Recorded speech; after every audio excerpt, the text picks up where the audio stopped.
This segment brought to you by Kingstar Farm. Time to Reign, new in 2021. An international competitor on thoroughbreds, Krissy Harris and her fantastic Thoroughbred Sport Horse Association are doing a great job promoting our wonderful breed to so many people in the equestrian world. I caught up recently with Krissy to find out what's coming up in the next year for Thoroughbred Sport Horse.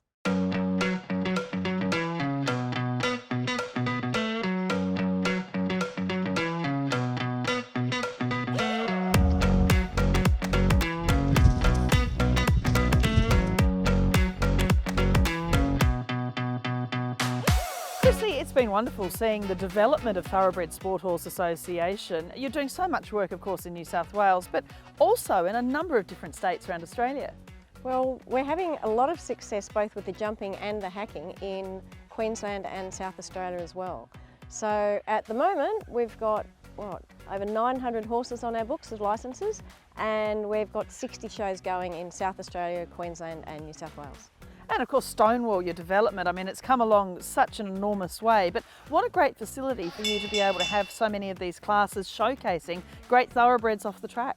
Well, Stonewall is going to be the home of Thoroughbred Sport Horse, and a couple more arenas to go will be finished, and really looking forward to hosting the 2022 TSHA national titles in November.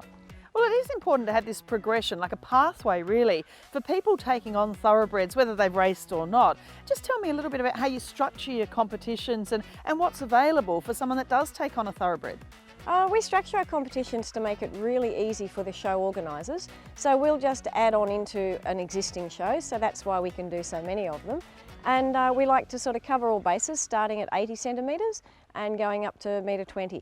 So, basically if you want an entry level, we've got that, and we will always have that. So if you only ever want to jump 80, you can jump thoroughbreds at 80 for the rest of your life. Whereas if you want to progress, you can do 80, 90, metre, 120.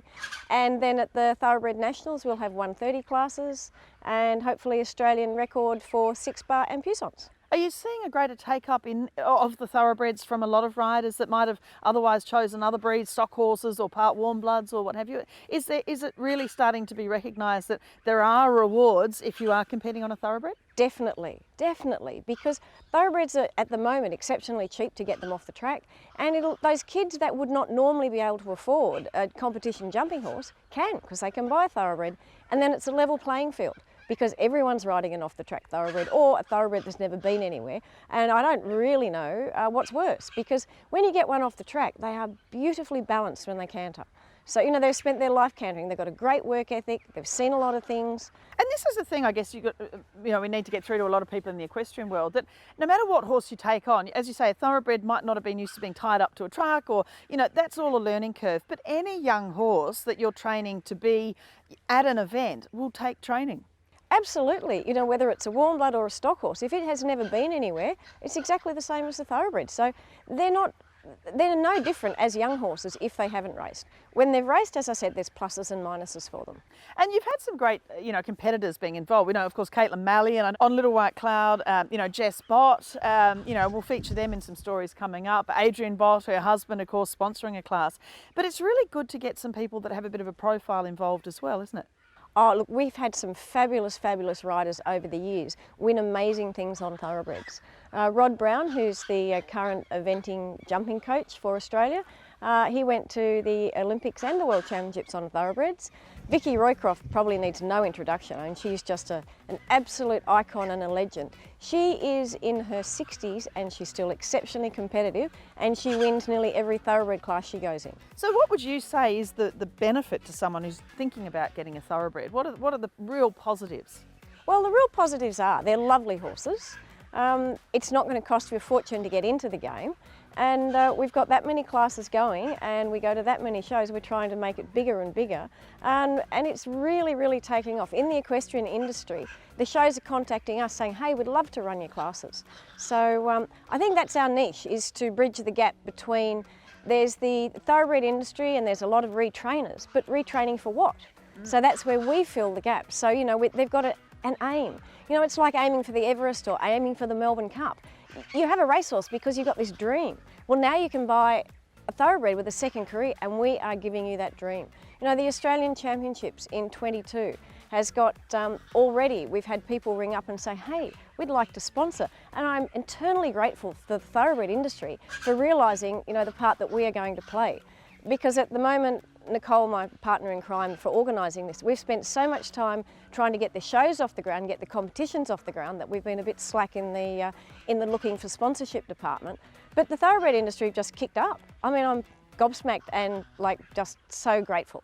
And the other really important thing with TSHA is traceability. I mean, we're hearing about it more on a national level, to know where these horses go when they, you know, from one home to another. And they don't always stay at the first home they go to off the track or when they're away from the racing industry. Your traceability is great. I mean, you really are documenting who all these horses are. Well, as they swap owners, if they're still competing, every year they have to renew their licence with us. You know, you buy your competition licence, you compete your horse. There is nothing more than that. But in doing that, we have a fabulous database of who they are and where they are. So onwards and upwards. I mean, it just, your plans overall, really looking forward to 2022 and the national thoroughbred titles. But what are the plans sort of, you know, leading up to that? Obviously there are a number of shows and they're, you know, all around the place. Lots and lots of shows and more of them. And you know, we've got some fantastic people really helping us. There's a lady called Krissy Harris in South Australia, and she's a mad thoroughbred girl. She's ridden thoroughbreds at World Cup level.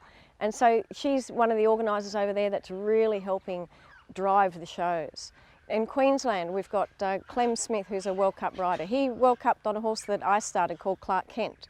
And you know, there's all these people that are just driving it because they really want to see it. And you know, I've never ever forgotten 20-something years ago, like it's a long time ago, but I'll never forget, I was number 93 in the world on the world jumping rankings, and I had 3 thoroughbreds that did it for me. And I can't see why we can't do that again. You know, it's not going to be the first thoroughbred you find that'll be that good for you, but dreams do come true, and you know, that's what Thoroughbred Sport Horse is about, creating an affordable dream and creating a home for the thoroughbred. So I think it's ticking a bunch of boxes.